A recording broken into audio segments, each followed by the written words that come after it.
Baik teman-teman semua yang sedang menonton ini, Assalamualaikum warahmatullahi wabarakatuh. Sebelumnya, saya perkenalkan diri terlebih dahulu. Nama saya Dimas Fauzan Widamara dari Teknologi Rekayasa Otomasi Angkatan 2025 Universitas Diponegoro dengan NIM 3 digit terakhir saya adalah 029.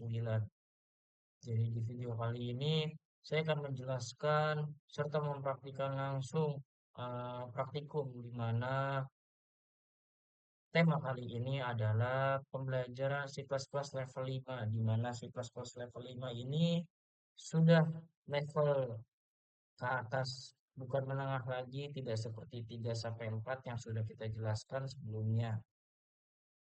Jadi sebelum saya mempraktekkan serta menjelaskan materi-materi tersebut dari C++ level 5, saya akan sebelumnya menjelaskan terlebih dahulu dari checklist penjelasannya, materi-materi apa yang akan kita pelajari, dan apa yang penting untuk dijelaskan, serta akan kalian dengarkan. Lanjut, di sini untuk materi 12 sendiri, yang akan saya bahas adalah yang poin pertama, konsep OOP. Konsep OOP sendiri yang akan kita bagi menjadi tiga bagian penjelasannya. Yang pertama adalah kelas, kemudian objek, serta apa manfaat dari OOP itu sendiri. Poin kedua yaitu kelas dan metode, di mana dari kelas dan metode ini saya akan membuat kelas dengan atribut, konstruktor, dan metode. Poin ketiga, objek. Nah, untuk objek sendiri saya akan membuat instance dan mengakses atribut atau metode itu sendiri. Kemudian yang terakhir dan kemudian yang keempat adalah organisasi kode. Di mana dalam organisasi kode ini saya akan mempraktekkan serta menjelaskan untuk memisahkan file dari .hpp serta .cpp. Dan yang terakhir adalah inheritance, di mana saya akan melakukan dasar pewarisan antar kelas. Selanjutnya, di sini terdapat checklist penjelasan. eh, Maksud dari checklist penjelasan itu sendiri adalah saya akan menjelaskan sesuai urutan di mana sesuai poin satu saya akan menjelaskan poin satu terlebih dahulu, kemudian poin 2 dan seterusnya. Di mana checklist penjelasan ini penting untuk men-tracking dari hasil ataupun dari journey ataupun dari perjalanan kita dalam belajar. Untuk checklist penjelasan yang pertama ialah saya akan menjelaskan konsep dasar OOP terlebih dahulu, di mana dasar untuk definisi sangatlah penting agar kalian dapat memahami algoritmanya sebelum kalian terjun langsung ke dalam pemrogramannya. Selanjutnya yang kedua adalah untuk saya akan membuat kelas dan dengan atribut serta konstruktor. Untuk itu saya akan membuat kelas dengan atribut dan konstruktor itu sendiri. Kemudian checklist penjelasan yang ketiga, saya akan menambahkan metode ke kelas dan akan menggunakannya. Jadi tidak hanya sekedar menambahkan, saya juga akan menggunakan metode ke kelas. Kemudian poin yang keempat sendiri adalah saya akan menunjukkan kepada kalian semua bagaimana pembuatan objek dan bagaimana saya mengakses metode ataupun atribut yang bisa kalian contohkan pastinya di rumah masing-masing. Kemudian yang terakhir adalah saya akan memindahkan ataupun memisahkan kode ke file dari .hpp dan .cpp. Dan kemudian saya juga akan menjelaskan ataupun mencontohkan secara langsung dasar-dasar dari inheritance antara antara class induk dan kemudian antara class turunan. Mungkin itu saja dari materi apa, dari gambaran besar materi apa yang akan kita pelajari di video kali ini, serta checklist penjelasan yang berurut agar kalian dapat melihat jelas apa yang akan kalian pelajari. Mungkin selanjutnya kita akan satu persatu mengulik serta mempraktikkan.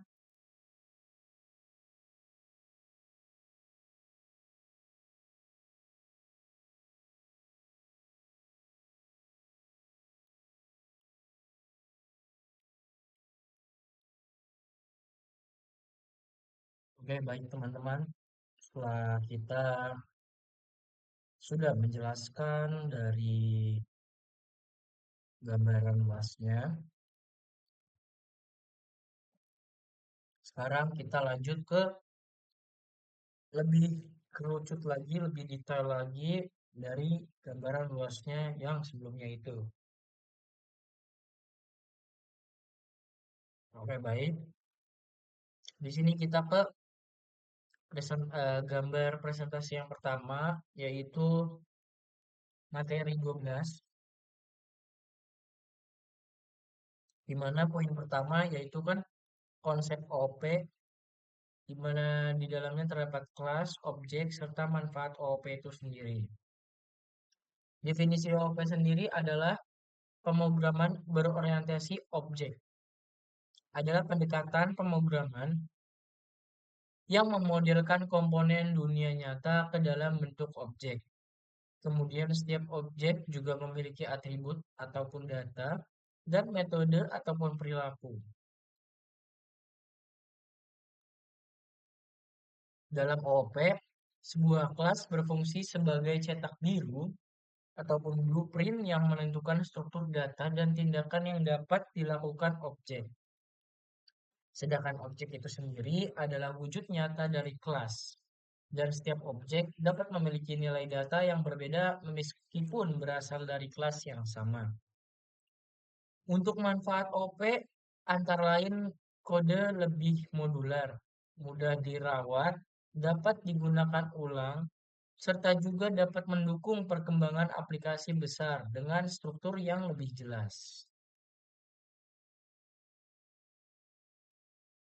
Untuk contoh programnya, contoh program dari konsep OOP sendiri, di sini saya sudah menuliskan input dan outputnya, di mana di sini saya menggunakan file.cpp. Yang pertama adalah hashtag include iostream, kemudian using namespace std semicolon, dilanjutkan lagi dengan kelas person, buka kurung kurawal, kemudian di public menggunakan string name, kemudian di void, say hello, buka kurung tutup kurung, buka kurung kurawal, code, double kurang dari halo, koma nama saya, kemudian di name, di end, tutup kurung kurawal, kemudian di enter tutup kurawal lagi semikolon, kemudian di in main, kemudian di person, person sendiri saya buat komen di sini membuat objek, kemudian p.name sama dengan Dimas, yaitu nama saya sendiri yang saya isi. Itu adalah saya buatkan komen kembali yaitu mengisi atribut, dan p.sayHello buka kurung tutup kurung semikolon yaitu memanggil metode, ini saya komen lagi, dan tutup kurung kurawal. Di mana hasilnya ketika di running menghasilkan output halo nama saya Dimas. Jika atribut ini diubah menjadi nama misalnya Budi, maka halo nama saya Budi. Itu teman-teman. Jikalau say hello ini diubah menjadi halo umur saya, kemudian metode ini menjadi say hello dan mengisi atribut misalnya 18, jadi halo umur saya 18 tahun. Jadi jadi memanggil metode ini adalah memanggil si say hello, yaitu memanggil metode. Untuk penjelasannya sendiri, objek P dibuat dari kelas person, atribut name diberi nilai Dimas ketika say hello dipanggil program, ketika say hello dipanggil, kemudian program menampilkan teks sesuai nilai atributnya.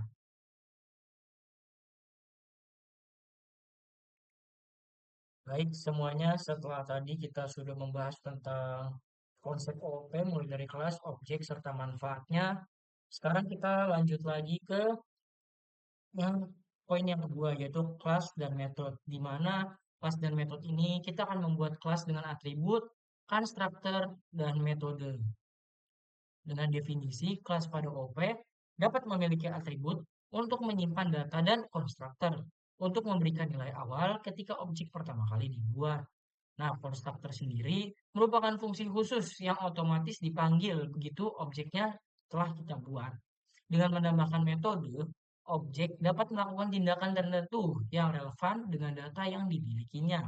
Konsep ini juga membantu kita dalam membangun struktur program yang lebih jelas, terorganisir, dan lebih rapi. Selanjutnya, untuk contoh programnya sendiri, ini adalah contoh program dari constructor terlebih dahulu, yang dimana hashtag include IOStream using namespace std, class student, public, string name, in age, student, string n, in a. Nah, student string n in a adalah constructor di mana name sama dengan n dan age-nya adalah a. Tutup kurung kurawal, void, show info, code, nama, name, umur, age, n. Selanjutnya, in main student, kemudian saya jelaskan bahwasannya namanya Raffi dengan umur 18, ya ini adalah membuat objek serta melewati nilai constructor-nya. Kita taruh komen di sini, kita taruh komen di sini, dan di sini, yaitu as show info, di mana itu untuk memanggil metodenya sendiri. Selanjutnya, output akan menghasilkan nama, yaitu Raffi, dengan umur itu adalah 18 tahun. Dengan penjelasan singkatnya adalah data name dan age langsung terisi melalui. Setelah kita membahas tentang kelas, konstruktor, dan metode, serta berisi definisi, penjelasan singkat, bahkan programnya, yang bisa kalian tiru pastinya. Yang poin ketiga ini sekarang kita akan membahas mengenai objek, di mana akan membuat instance, serta kita juga akan mengakses atribut ataupun metode. Untuk definisinya sendiri, objek adalah hasil realisasi dari kelas. Dengan membuat beberapa objek dari kelas yang sama, kita bisa menyimpan nilai yang berbeda-beda. Kita dapat juga mengakses atribut objek untuk membaca, mengubah, serta memanggil metode untuk menjalankan perilaku objeknya itu sendiri. Dan inilah salah satu kekuatan dari OOP, yaitu satu kelas bisa menghasilkan banyak objek dengan karakteristik yang berbeda. Untuk kita berikan contoh programnya, di sini kita bakal menggunakan salah satu kekuatan OOP dan kita akan realisasikan menggunakan program yang bisa kalian tiru di rumah masing-masing. Di mana kita akan membuat contoh program membuat banyak objek. Saya akan bacakan terlebih dahulu bahasa pemrogramannya. Di sini saya menggunakan file.cpp, kemudian hashtag include IOStream, using namespace std semicolon, class car, buka kurung kurawal, kita mulai public, titik 2, string brand, semicolon, kemudian menggunakan void start, buka kurung tutup kurung, buka kurung kurawal, code, double kurang dari, brand, double kurang dari, kutip 2 sedang dinyalakan, double kurang dari, NL semicolon, tutup kurung kurawal, kemudian di enter, tutup kurung kurawal lagi, dan di semicolon lagi. Selanjutnya untuk in main, buka kurung tutup kurung, dengan buka kurung kurawal, car C1 dan C2, di mana C1 dot brand itu sama dengan Toyota, dan C2 sama dengan brand, C2 dot brand sama dengan Honda. Kemudian di start dengan C1 dot start, buka kurung tutup kurung, semikolon, dan selanjutnya C2 dot start, buka kurung tutup kurung, semikolon, di tutup kurung kurawal. Dan outputnya akan menghasilkan Toyota sedang dinyalakan dan Honda juga sedang dinyalakan. Untuk bisa menambahkan banyak objek dengan prompt yang sama, yaitu sedang dinyalakan, kalian bisa menambah lagi dengan C3.brand, yaitu contohnya adalah Ferrari, C4.brand sama dengan bisa juga kita Mercedes, maka akan masalah Toyota sedang dinyalakan, Honda sedang dinyalakan, Ferrari sedang dinyalakan, dan Mercedes juga sedang dinyalakan. Untuk penjelasan singkatnya, dua objek dari kelas car dibuat C1, kemudian juga dibuat juga C2.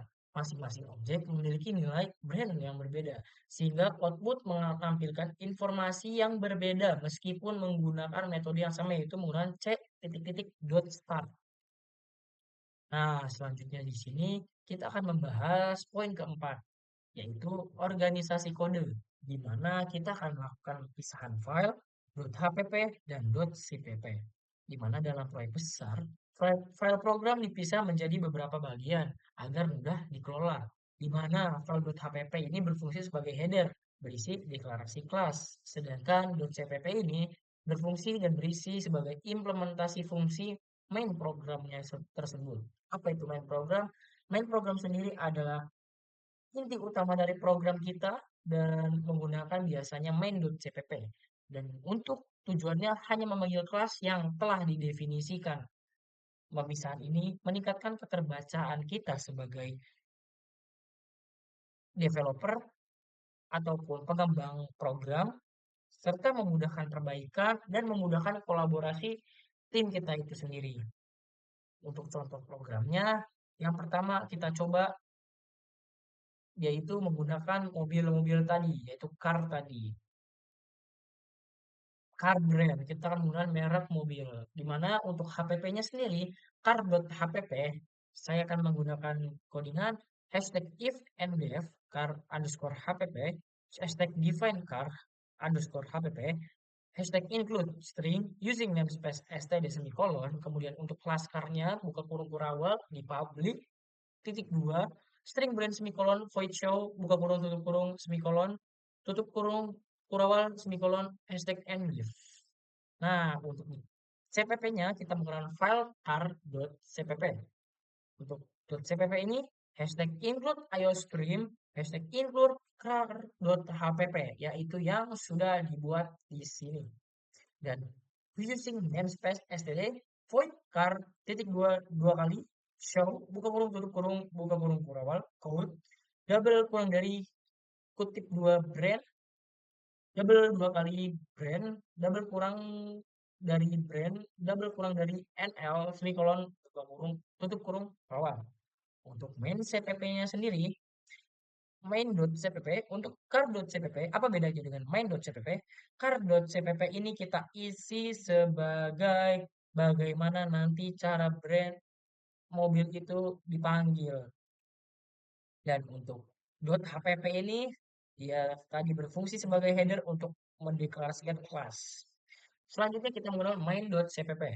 Include hashtag include kutip dua car.hpp in main buka kurung kurawal car c semikolon c dot brand sama dengan kita masukkan adalah brand Suzuki c dot show buka kurung tutup kurung semikolon tutup kurung kurawal akan menghasilkan kita ketika kita running adalah brand Suzuki. Jika ini kita ubah dengan brand Toyota, kita ubah dengan brand Audi, dengan brand apalagi kita sebutkan, contohnya Ferrari, contohnya McLaren, akan menghasilkan C dot brand brand mobil yang kita sebutkan. Untuk penjelasan singkatnya, deklarasi kelas ini berada pada file .hpp. Kemudian implementasi metode show buka kurung tutup kurung berada di file cpp.cpp. Dan program dijalankan melalui file main.cpp. Ini adalah struktur profesional yang biasa digunakan pada industri. Selanjutnya yang kelima, kita akan membahas tentang inheritance atau bisa disebut juga dengan pewarisan antar kelas. Nah, inheritance ini pada definisinya itu untuk membuat kelas turunan mewarisi atribut dan metode kelas induk kita. Dengan ini, kode dapat digunakan juga kembali tanpa kita harus menulis ulang lagi kodenya, dan kelas turunan juga bisa menambah perilaku baru. Kita berikan contoh programnya inheritance. .cpp include iostream using namespace std semikolon kelas animal buka kurung kurawal public titik dua void it buka kurung tutup kurung buka kurung kurawal code double kurang dari tanda kutip hewan sedang dimakan, kemudian di double kurang dari n buka kurung kurawal tutup kurung kurawal semikolon kelas cat yaitu public animal buka kurung kurawal public void meow code kucing mengeong. Kemudian in main cat cek semikolon c dot read buka kurung tutup kurung semikolon c dot meow buka kurung tutup kurung semikolon dan tutup kurung kurawal. Maka akan menghasilkan output yang menghasilkan hewan sedang makan dan kucing mengeong. Nah, ini adalah warisan antar kelas yang bisa digunakan dan sesuai dengan definisi dari inheritance itu sendiri. Selanjutnya, saya akan coba menjelaskan ulang di mana ketika kita masukkan hewan sedang makan, maka outputnya juga hewan sedang makan. Ketika kita masukkan kucing mengeong, maka akan masuk kucing mengeong karena in main kita menggunakan c.it yang itu adalah c.it adalah kucing mengeong. Sorry, kucing hewan sedang dimakan dan c.meow adalah kucing mengeong. Mungkin itu saja dari slide PPT yang pertama yaitu yang disebutkan sebagai materi. Kita lanjut ke checklist checklist penjelasan agar lebih jelas lagi teman-teman. Setelah kita tadi belajar bersama, mempraktikkan juga secara langsung codingannya menggunakan VS Code, dan banyak hal yang sudah kita coba dari presentasi slide pertama yaitu yang materi.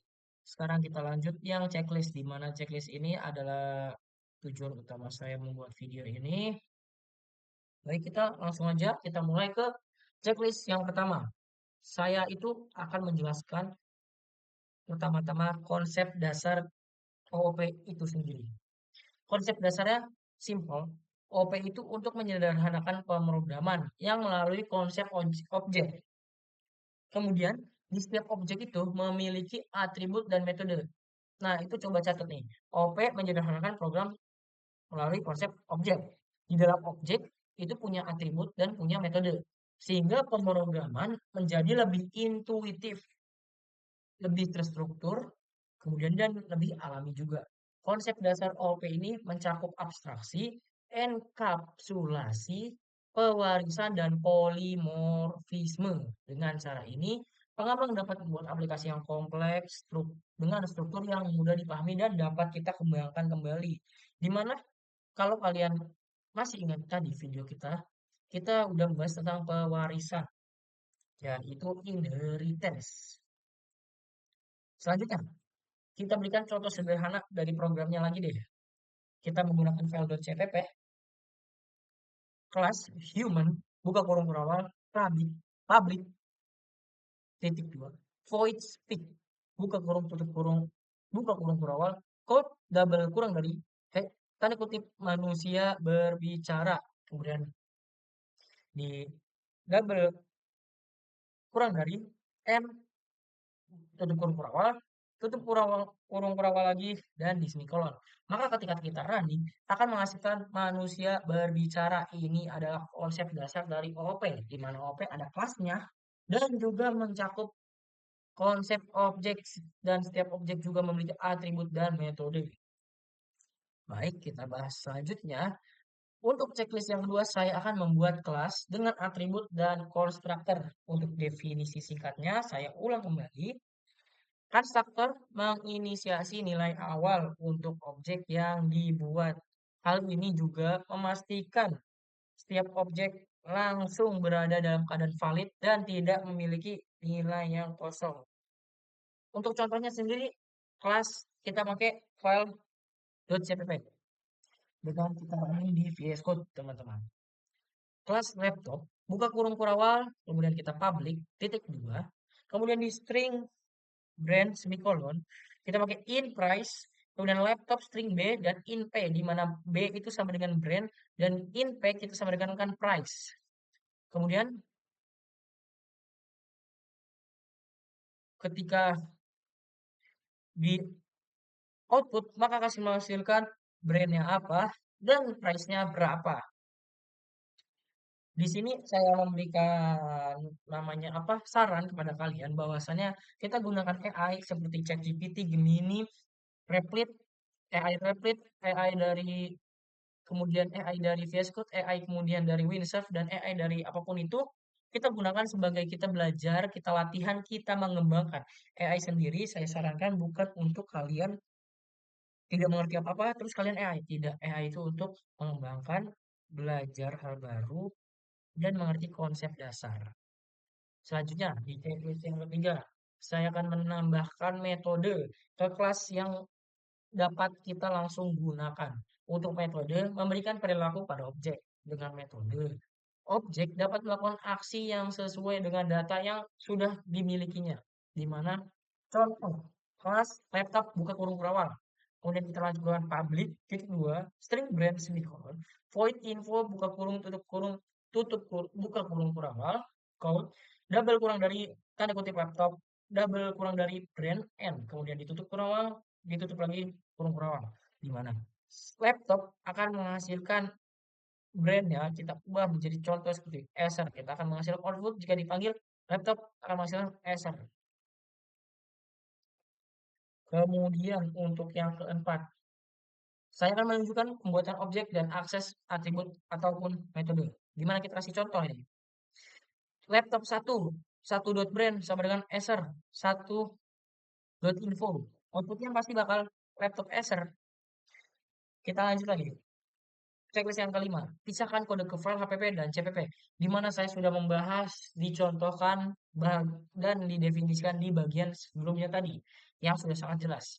Untuk checklist yang keenam, saya akan membuat contoh dasar inheritance atau pewarisan antar kelas. Di mana? Contoh, CPP, class, vehicle, buka kurung kurawal, public, kutip titik dua, void move, buka kurung, tutup kurung, buka kurung kurawal, code, double kurung dari kutip dua, kendaraan bergerak, double kurung dari NL, semikolon, buka kurung kita kemudian enter, buka kurung kurawal, enter, buka kurung kurawal, semikolon. Di mana kelas motorcycle titik dua public, vehicle public, void zone, buka kurung tutup kurung, buka kurung kurawal, motor dengan brem. Di mana motor brem itu artinya adalah suara motor gitu. Kita kasih contoh ya. Di mana kendaraan bergerak akan di running di sini dan motor brem akan running di sini. Nah, itu saja contoh dari checklist penjelasan serta materi-materi dasar penjelasan yang saya dapat sampaikan dari C++ level 5 yang kita running di VS Code, kemudian menggunakan bantuan AI. Itu saja yang dapat saya sampaikan, kurang lebihnya mohon maaf. Wassalamualaikum warahmatullahi wabarakatuh.